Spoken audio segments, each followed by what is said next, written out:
Well, good morning, church. It's Thursday morning, and we're up again, and it's sheltering in the Psalms, and this week happens to be Psalm chapter 2. And we're going to work through some comments that you guys have made, questions and comments that you have made. Before that starts, I just want you to know that your questions and comments and your responses and your encouragements to the sheltering in the Psalms are as encouraging to Mike and Christian and I as you guys say that the sheltering in the Psalms are to you. So thank you for those. Keep those coming for sure. We appreciate them. I'm going to work through some comments, but before I do that, I need to draw your attention to in the Tuesday video at about 4 minutes and 48 seconds, I misspoke. I said that the King Messiah is Yahweh and that Yahweh is the Son. And although that is a true statement theologically about Jesus, it's not coming out of this psalm. And I misspoke and did not catch it when I put the video up, but I wanted to at least acknowledge it now and say thank you to one of you for pointing that out, asking that question. It definitely did not arise out of the psalm itself that the Son, the King, is Yahweh. The only way you would get there is that the Son would be the same nature, but because the other Hebrew kings were assuming this psalm as theirs, we can't definitively say that the King here is Yahweh himself. And so thank you for pointing that out. And then there was a question about the rulers. Are they the rulers earthly, or are they principalities and powers in heaven? And by all estimation, the rulers and the kings that are here are human. Now, we know that there is a spiritual world behind the human world, and that the kings of the earth are either following Yahweh, and so with him, or they are following Satan and under his dominion and control, and so following them. But here specifically, the way the rulers are defined and the way they are used throughout Scripture, they are always juxtaposed to the king. And so they are always put in a place where they are earthly kings and rulers. And so that is not a spiritual ruler, that is a human ruler. And it's actually translated prince in a couple of places. And so it might be the kings of the earth and their sons who are princes who are conspiring together. And then we get to verse 7. And two of you had a question about this. How do we know who is speaking when he says, I will tell of the decree?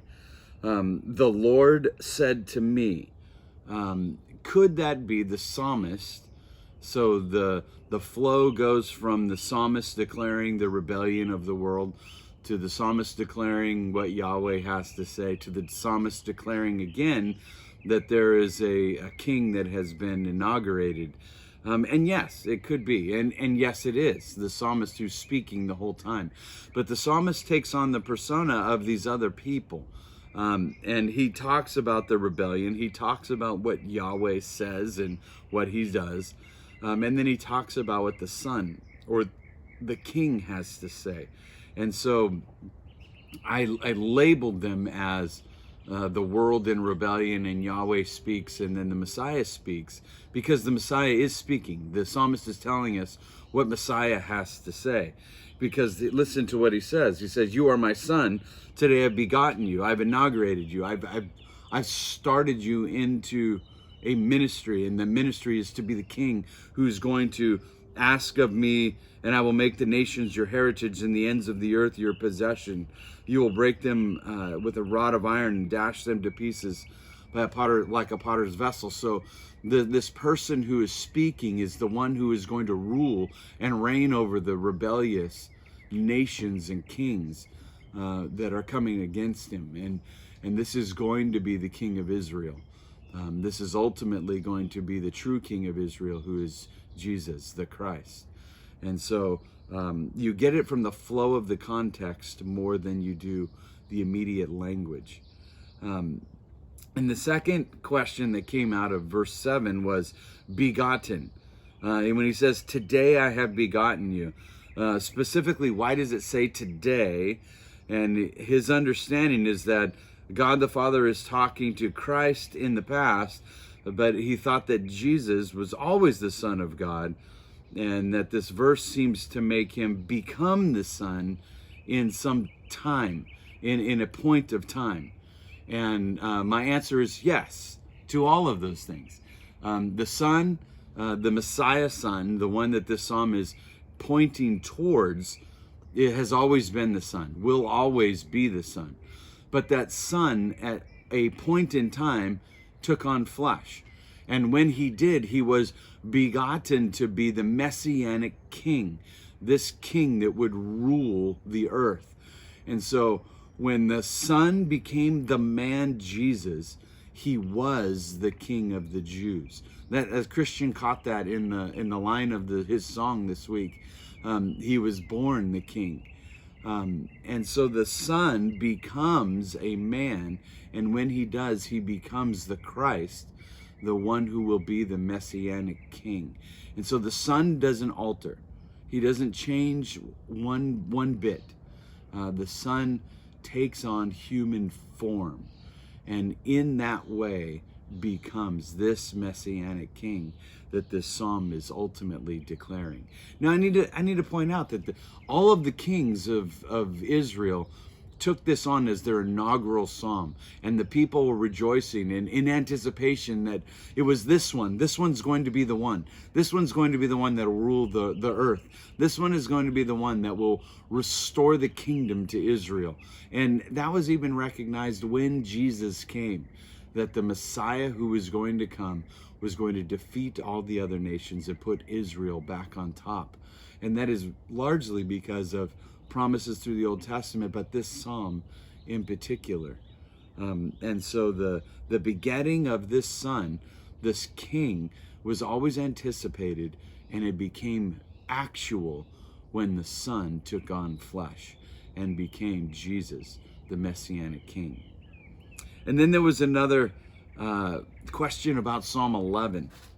And there was two, actually. One person said, it was a wonderful thought to know that I can rejoice with trembling. I can rejoice with trembling. I don't have to worry that my trembling in awe of God is coupled with rejoicing. But somebody had a question and says, how does rejoice with trembling work together? How do you do those two things? It sounds like an oxymoron. How does someone rejoice when they seem to be frightened? The words are serve the Lord with fear. Worship with fear is the idea. Rejoice or exalt with trembling. So they're both worship type ideas. You're going to worship the Lord with fear. You're going to approach him and worship him and be in awe of him. But he is not, as C.S. Lewis put it in Narnia, he's not a tame lion. He's not safe. He's good, but he's not safe. And so you approach him knowing that at any moment he can do whatever he wants, however he wants. And so you rejoice, you exalt in his name. You praise the glory of his name, but with trembling, because his holiness could break out in any moment. And the severity of his holiness could fall on you. It could fall on me. It does. We perish. We die. And we don't get to choose how. And sometimes it's not pleasant to go. And so we rejoice in the Lord, but in his holiness, in his judgment, there is that awe and reverence of who he is. And there's a couple of verses that actually talk about it. Hebrews 12, 28 through 29 says our Lord is a consuming fire. So be rejoicing and trembling. And then in Philippians 2, 12 to 13, it says, work out your salvation, this great salvation, this amazing thing that we have as a gift from Christ, but do it with fear, knowing that God is working in you both to will and to do his good pleasure. So God is doing work in you. So rejoice and work out your salvation with fear. So the ideas do couple together. It would be the fear of the Niagara Falls when it's roaring by and the water is tumbling through, but they have the fences up for a reason. If you go over, if you go too far, you will be destroyed. And so approach the Lord the way the Lord wants to be approached. And as you do that in fear that if you don't, he'll break out, then you can rejoice in the salvation that you have. I hope that makes sense to you. And then how do we reconcile the idea that his anger is like fire that is quickly kindled, and yet that God himself is slow to anger and abounding in steadfast love?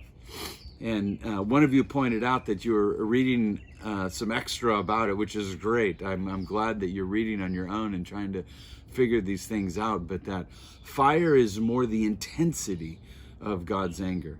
Not that it's quickly kindled and that you can easily stir up God's anger, but when fire catches fire, it will burn the house down.